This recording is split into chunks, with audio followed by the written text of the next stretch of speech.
If everyone can make their way back to our seats, give their last hugs, handshakes, hellos, and we'll continue. And just a reminder, we do have gift bags in the back if you're a guest. So if you didn't say hi or you just didn't want to say hello, please feel free. There's a gift for you. All right. Now we'll be having the offering song. So if you could just all take time to think, reflect, meditate, and prepare our hearts for the sermon that will be happening soon. So just take time for reflection. We're going through town. Hey, little bear. Where'd you learn that song?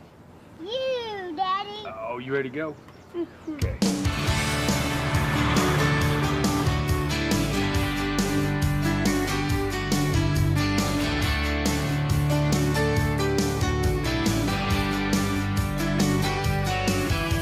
Driving through town, just my boy and me, with a Happy Meal in his booster seat, knowing that he couldn't have the toy till his nuggets were gone.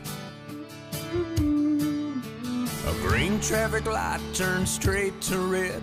I hit my brakes and mumbled under my breath. His fries went a-flying and his orange drink covered his lap. Well, then my 4-year-old said a 4-letter word. It started with S, and I was concerned.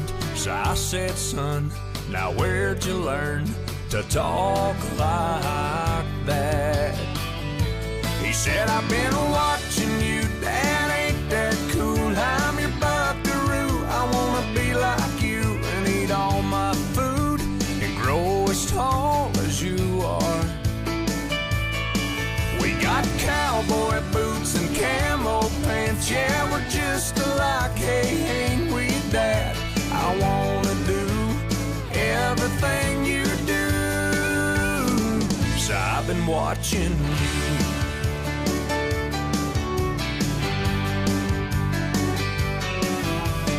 Got back home and I went to the barn. I bowed my head and I prayed real hard. Said, Lord, please help me help my stupid self. Then this side of bedtime later that night, turning on my son Scooby-Doo nightlight. He crawled out of bed and he got down on his knees. He closed his little eyes, folded his little hands, spoke to God like he was talking to a friend. And I said, son, now where'd you learn to pray like that? He said, I've been watching you, Dad, ain't that cool? I'm your buckaroo, I wanna be like you and eat all my food and grow as tall as you are. We like fixing things and holding Mama's hand. Yeah, we're just alike, hey, ain't we, Dad? I wanna do everything you do, so I've been watching you. With tears in my eyes, I wrapped him in a hug. Said, my little bear is growing up. And he said, but when I'm big, I'll still know what to do. 'Cause I've been watching you, Dad, ain't that cool? I'm your buckaroo, I wanna be like you and eat all my food and grow as tall as you are. By then I'll be strong as Superman, we'll be just alike, hey, won't we, Dad? When I can do everything you do, 'cause I've been watching you.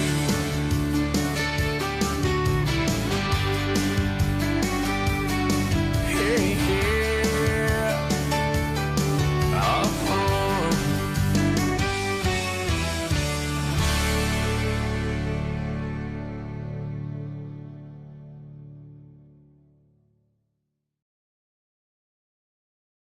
All right.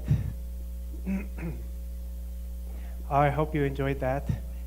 It's been a favorite of mine for many years. I don't know if you remember, but maybe, I'm going to say 6 or 7 years ago, we had a live performance of that song here. You remember that? It was on Father's Day, and Sungmin was part of that band, and Insuk, Perlman, and a number of people. Yeah. I thought it was very fitting. The topic of my sermon today, we're continuing our sermon series, talking about the first blessing, right? Individual maturity, growing our individual selves. And the topic of today is talking about our relationship with our parents. So this video is very fitting for that. I've lately been trying much harder to take good care of my body, my health.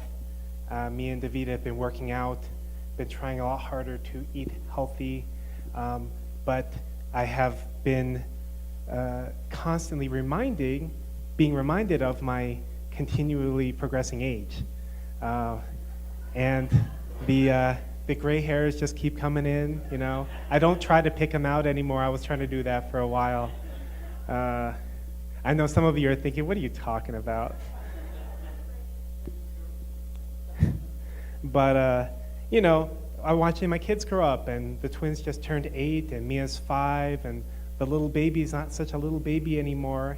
And it's just amazing how life goes by so quickly. I just feel like it wasn't that long ago when I was a young boy, and I could just stay up all night and watch anime or play games without there being any extra expectation on me, just kind of living that life without something I had to wake up for in the morning or something like that. And, you know, that life is gone. I mean, I wanted to watch the new season of Stranger Things, right? It just came out on Friday. And, you know, in the past, I just stay up all night to watch it. But, you know, can't do that anymore. But the other thing that I'm really grateful about getting older and going through life's different experiences is that I've really learned so much more about my parents, what they've done, what they did for us growing up. You can never really understand the heart of the parent and the things that your parents had to do for you before you even able to have your own memories, changing those diapers and feeding you and cleaning up after you and all these little things. And all the things that go into the background, trying to, you know, make the money, to make ends meet and all these different things. It's been really, I think that this is why a lot of people, when they have kids, they really take a step back and they look at their parents and they begin to see their parents from a new perspective, because, you know, you start to realize what it's all about. You start to realize all the things that you couldn't really notice growing up as a child, just seeing your parents from the point of view of a 10-year-old or a 15-year-old or even a 20-year-old, which is really one of the joys. I really feel like that is God's plan, in a sense, for our lives. As we grow and we experience different things, and we get to experience what it's like to create and to be a part of that life-giving process, which is why I feel like it's so unfortunate many people are not having children. Many people in my generation don't feel the need or the desire to have kids. And I know there's many reasons. Some of them are actually really good reasons. I know the world is not a great place, you know, and I know that, you know, sometimes we look at our lives and the families we grew up in, I'm like, well, don't know if I want to put my kids through that. But we also miss out on that experience in life too, which is really important. But I love that in our faith, one of the things I love so much about our faith is that the center of our faith is a family. It's marriage. It's all the different dynamics that go into, you know, your relationship with your children, your relationship with your spouse, your relationship with God, and how God is a part of our family, not just an individual relationship. And so, where we have the most work to do is in the family. Where we see the most pain and where we experience the most joy is in the family. They're our closest, most important relationships. And it's interesting, looking at my generation, I mean, probably others too, but I guess because I'm that age, I'm that generation, I notice it maybe. Is there a loud echo? Is that me?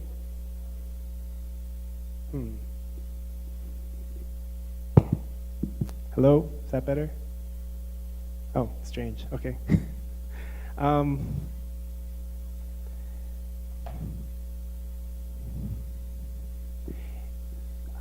I think this is a very human thing, but in my generation, we oftentimes talk about not liking, a judgmental attitude, or not liking lack of transparency, or not liking, maybe you hear this word sometimes, like the haters, These are very kind of common things that either are said or felt in my generation, things that we look at, oh, my parents were this, or society's like this, or the world is like this, and we have a lot of complaints about the way that we don't like certain things to be.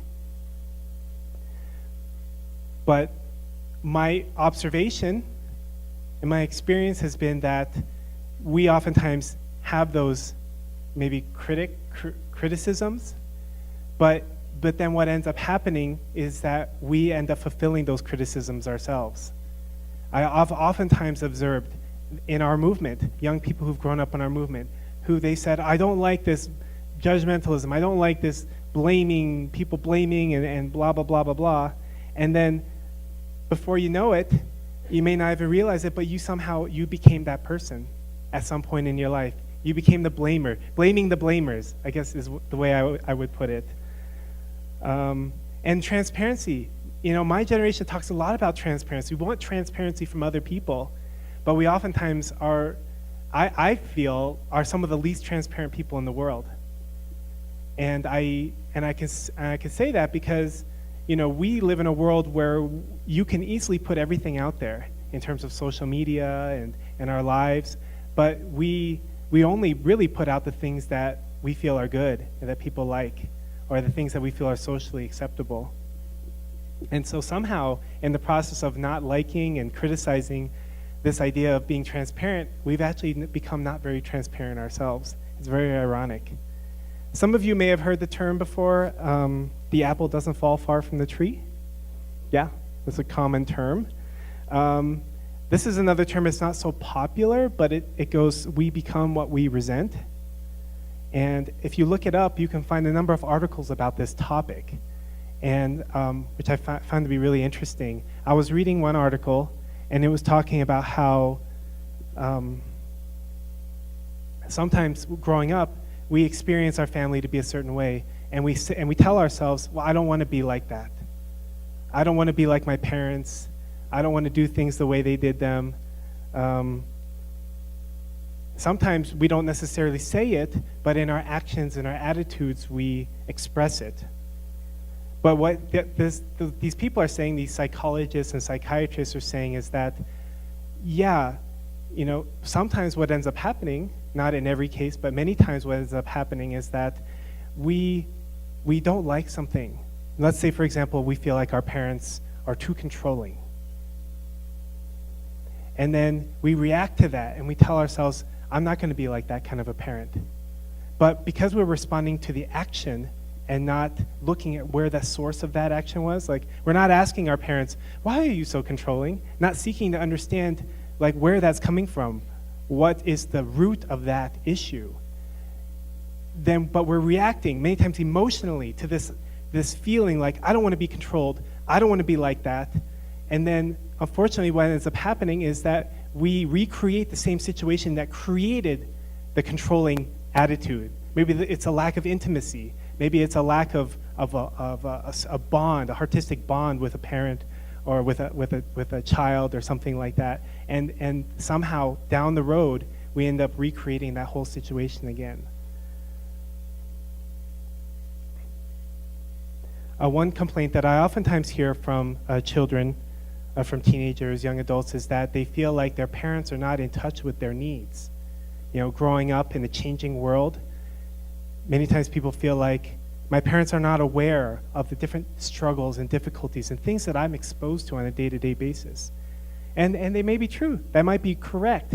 But then the reaction is to say, well, I'm going to be in touch with those needs. I'm going to be aware of what's going on.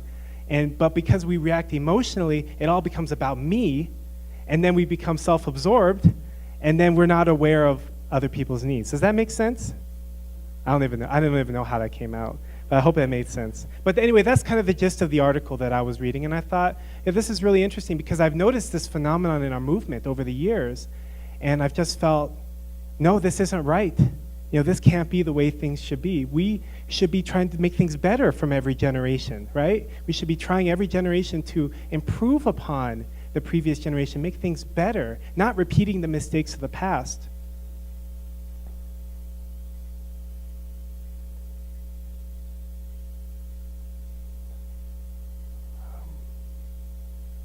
So in thinking about this and preparing for the sermon, I came up with 3 things based on our teaching that I felt were really relevant in this area.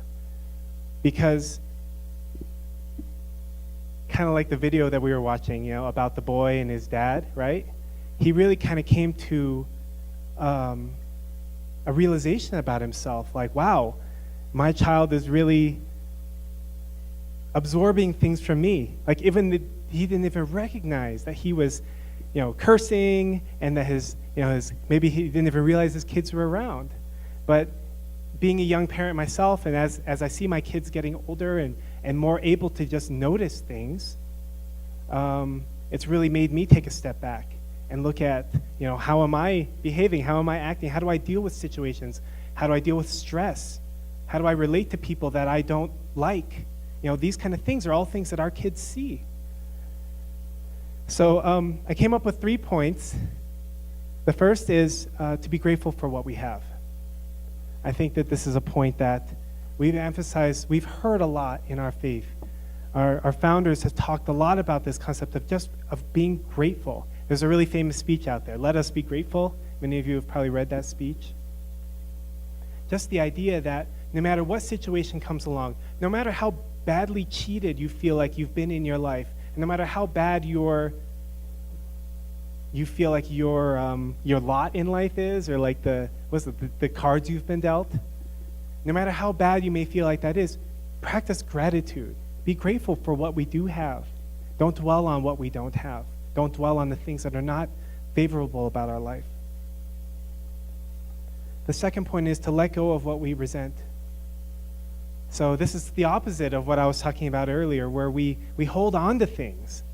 We hold on to things that we didn't like about our parents, things that we didn't like about our upbringing, things that we didn't like about the world or society. And that we need to let go of those things, because if we hold on to those things, then we might be destined to recreate them in our own lives, which would be really awful. And then the third is to be intentional about what kind of person we want to be. So one of the things the article was talking about is that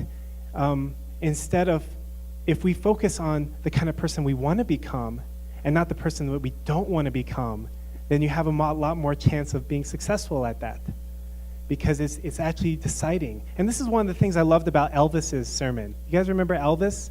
He talked about the kind of family that he wanted to create, and how thinking about that family made it easier for him to not, remember he was saying, like, wow, you guys asking me not to date, but that's really, really hard, And at one point he was saying, well, I'm just going to forget that, because everyone else is doing it. And he said, but what really helped him was this idea of, actually, what kind of family do I want to create? What kind of husband do I want to be? What kind of marriage do I want to have? Which is really what we should be focusing on. So this idea of, if we actually focus on what we want to create instead of what we don't want in our lives, or the things that we resent, then we can work on growing ourselves to be the kind of person that can have those things intentionally, step by step. But this kind of all ties back into a thing that I was reading recently in the Purpose Driven Church. And Rick Warren he's the author of this book, and he's a very successful pastor, I believe. And he was talking about how sometimes if you take a survey of young people and you ask them about their experience with church, many of them will say that church is one of the most boring places to be. Church is one of the most boring things to do.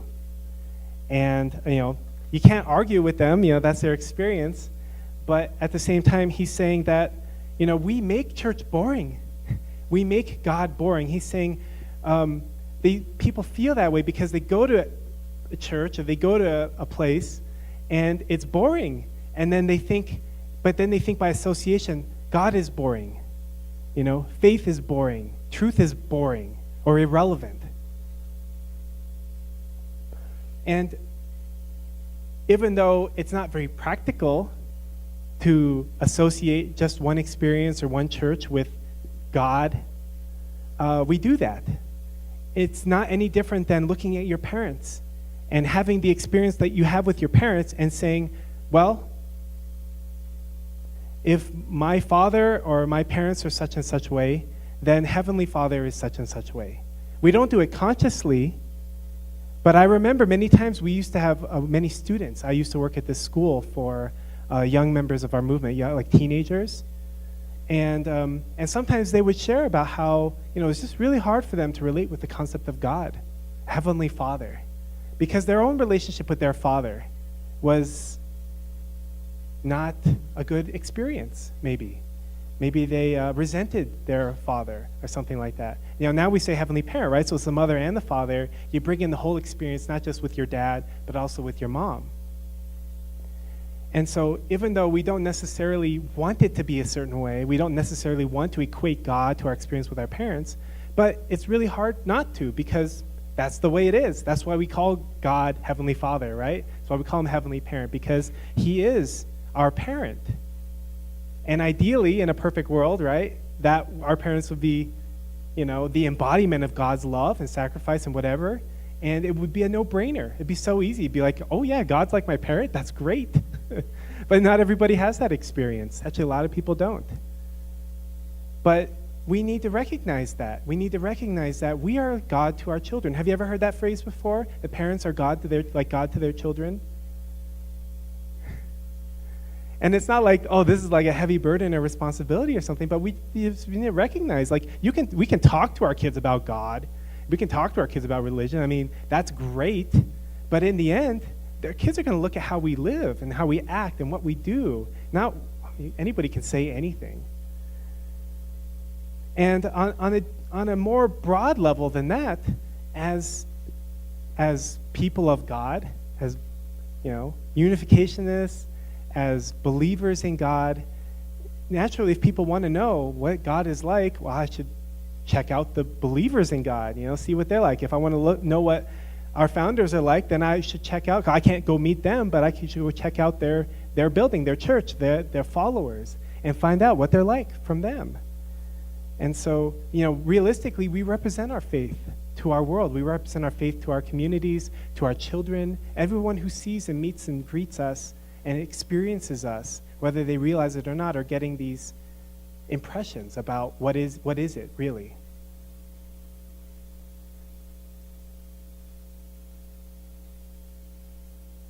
So watching the video just reminded me how much, like, becoming a mature person, becoming a spiritually mature, emotionally mature, dependable person of integrity, and a person that really represents goodness and really tries to love and care for other people in my life.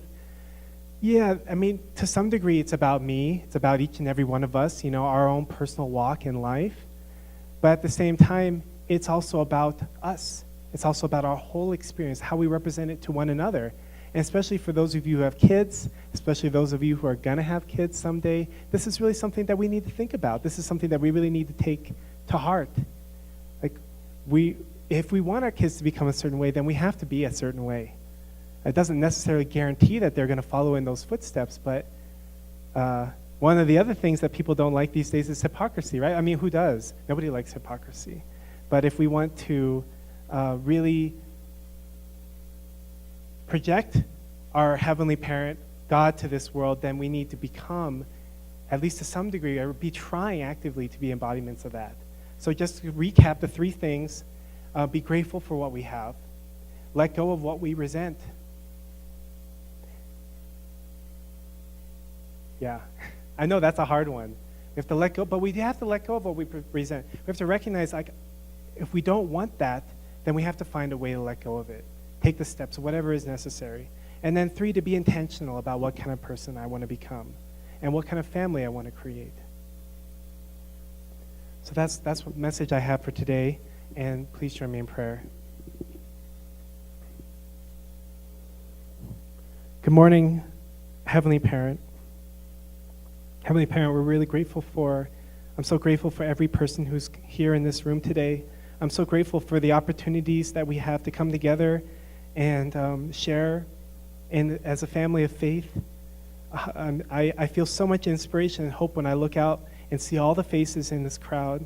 I wish it was full, but I'm so grateful for everybody that's here, for everybody's desire. I'm sure that when you look at every single one of our lives, you see people who want so desperately to be your good children. We want so desperately to live good lives and to create good families. And we don't always know the things that we need to do, and each and every one of us is carrying so much weight. None of us grew up in a perfect world, and none of us grew up in perfect families, and many of us have a lot of pain and a lot of sorrow that we're carrying around with us. And I just pray, Heavenly Parent, that when we come together like this, I pray that you can touch each and every one of our lives, touch our hearts, that we can really redetermine ourselves, that we are going to become your good children, your filial children. We're going to become good people that break the cycle of repeating the problems of our families from generation to generation to generation. Let go of our pains and hurts. Look for healing and find ways to rebuild ourselves as godly, heavenly people. And I pray, Heavenly Parent, that each and every person out of all of us who are making effort, and all the people in this world who are making effort to do that, that you can find a way to reach into every single one of our lives and help us to do that. Because, Heavenly Parent, we, each and every one of us, want to. We want to so badly. And I just pray, Heavenly Parent, that we can find a way, and that through our journey that we can support one another. There's no need to look down upon another person. There's no need to be judgmental about one another. We're all at different places in our life, and we're all doing our best. I pray, Heavenly Parent, that we can all take that to heart and support one another on life's difficult journey, and that we can all hand in hand go together to a better place. And I offer this prayer in the name of Michael Adoni Hendrick, blessings for family. Amen and Aju. Thank you so much, everybody. Yeah.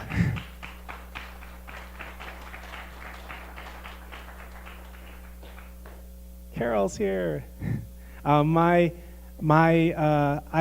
really grateful. Next week, the church is sponsoring us to go to the Blessed Marriage Retreat in the Poconos. So I'm so grateful. And the Howells have generously offered to help us with the kids, and we're going to get help for you guys, no worries.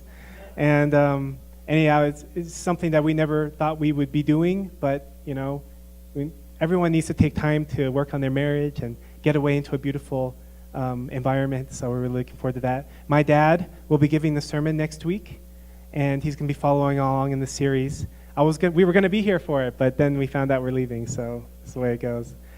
But thank you so much again. Let's welcome the MC, Neil. He's doing a great job. Thank you. Thank you for the great sermon. It's not always easy to let go of things that you hold on to from the past. And as we're prepared for the tithing that's coming soon, let's just take a minute. Think about, what is it that you're holding on from this past week, month, decades, however long it is. Things that you've been holding on to, and just offer it up to God. Let Him take it into His heart and offer it up to Him so we can spend more time with our loved ones and our friends. So we'll take a few minutes and we'll receive the tithing. And we'll have our local slides announcements.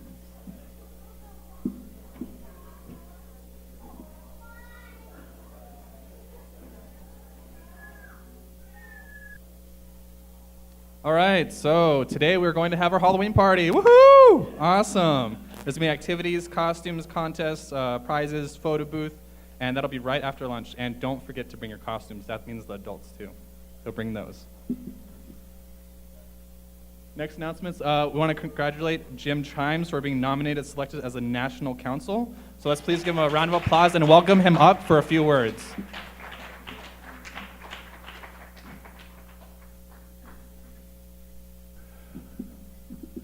Okay, I think most of you know me. I'm Jim Chimes. I was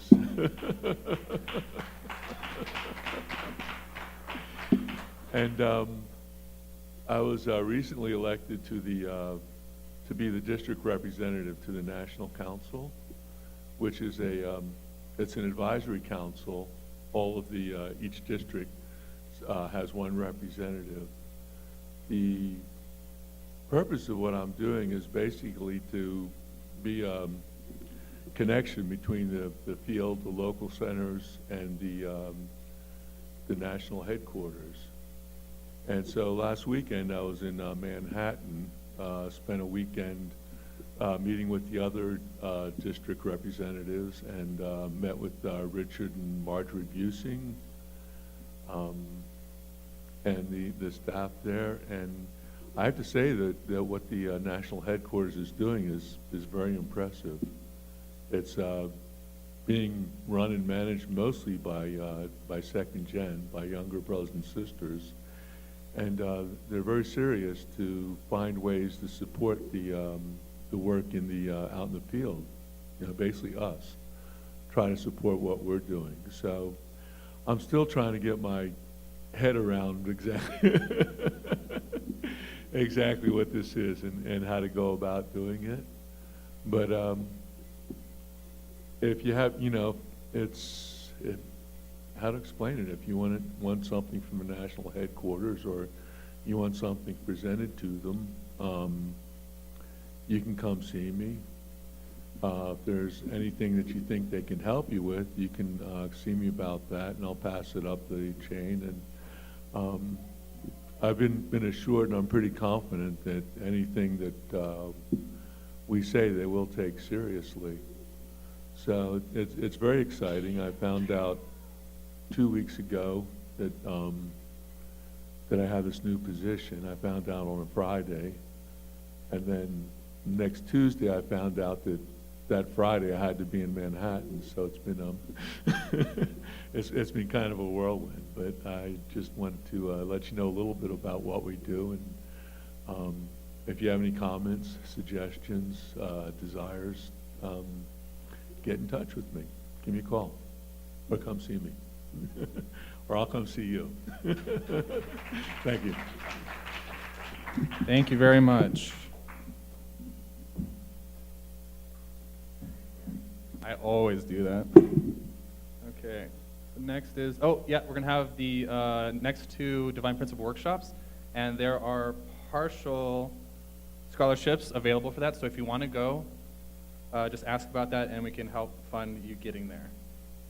Next, I'd like to welcome up Dr. Hentrick for a brief announcement. We're still looking for one or two creative young people who want to present principal topics to guests and new people, but I just want you to know that we do have a small group of experienced, passionate presenters available for if you have a guest, new person, somebody you would like to hear some principal presentation from, come and see me. We'll find somebody who has the time for the right person. You can pick the person that you want to present from who we have. And anyway, you're in control, and we just want to support you with somebody who can present the principle to your guest or friend. So we do have some people. If you have a guest, we're ready to teach anytime. Thank you very much. This announcement, the Hiramitsu family will be cleaning and cooking, so please give them a round of applause and thank them very much.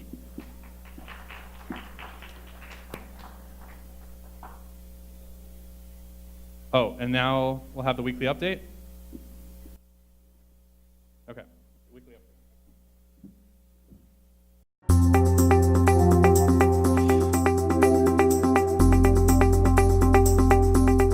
Hi, this is Will with your weekly update. Let's start with some words from our true mother from her recent visit to Japan. 참 부모를 중심하고 태평양 문명권 시대는 하늘에 대한 효종의 심정으로 인류를 하나로 모이게 할 수 있는 우리는 가정 완성을 말하고 있습니다. 일본이 어머니의 나라라면 한국은 아버지의 나라입니다. 아버지, 어머니가 서로 사랑으로 하나 돼야지 자녀들이 행복합니다.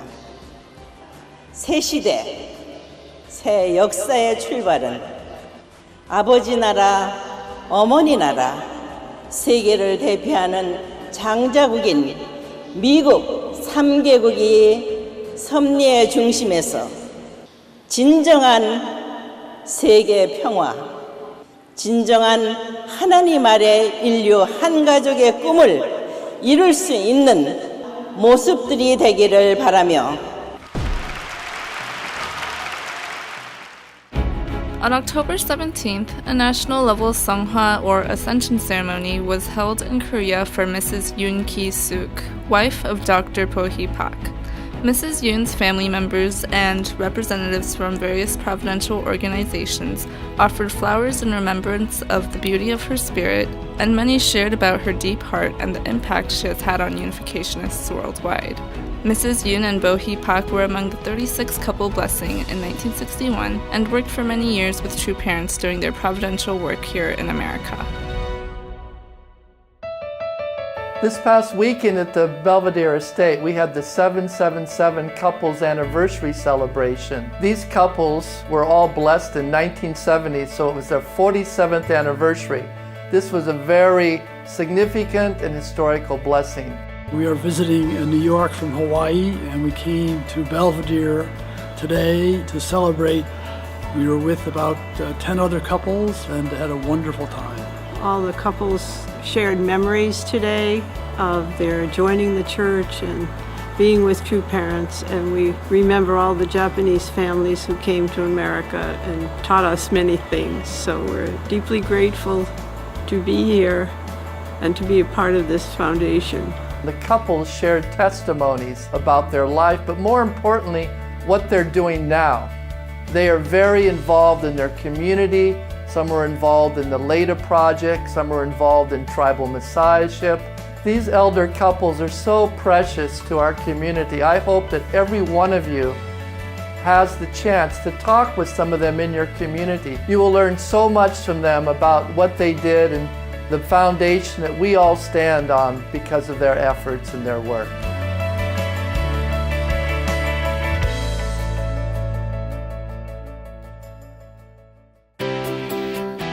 On October 23rd, at the invitation of the Permanent Representative of Honduras to the United Nations, students from Nutley High School, working virtually with students from Honduras, created a sawdust tapestry in celebration of UN Day. The project, organized by Carol Probans of UPF USA and Mario Salinas of UPF Honduras, was inspired by the Honduran tradition of creating sawdust carpets to adorn the streets during religious processions. Using cell phones and computers, students at the Nutley High School art department had worked together with Honduran students to come up with a final design. On the day, which also marked the 73rd anniversary of the UN, students worked from early morning to lay out the design and, using dyed sawdust and other materials, created a beautiful image portraying a worldwide hope for peace. Throughout the day, passers-by stopped to view the project, take photos, and to write messages of peace on a poster that students had set up. As Mario Salinas remarked, this has been an opportunity for students to create goodness together.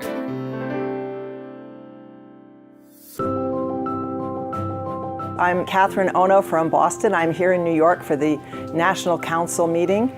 And on the train down, I was thinking about the upcoming event in Korea and what a wonderful opportunity it is for us here in America to support our True Mother. As we all remember, our True Mother was so deeply moved by the Madison Square Garden event.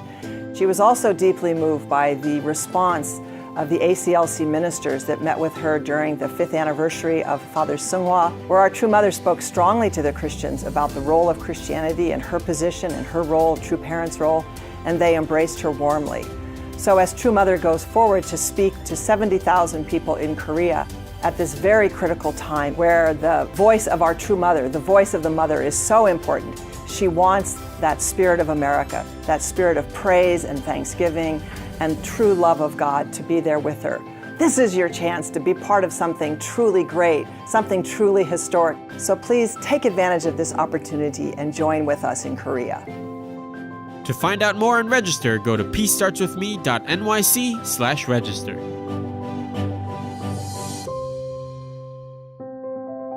On November 9th, the Blessing and Family Ministry is holding a marriage preparation webinar for women. Join us to hear from several wives about how they prepared themselves for the matching process and marriage, what worked for them, and what they might have done better. To view past matching preparation webinars or a variety of other topics, please go to bfm.familyfed.org/matching. To register for the next webinar, you can go to bfm.familyfed.org. Well, that's all for now. Thanks for watching. God bless, and we'll see you next week.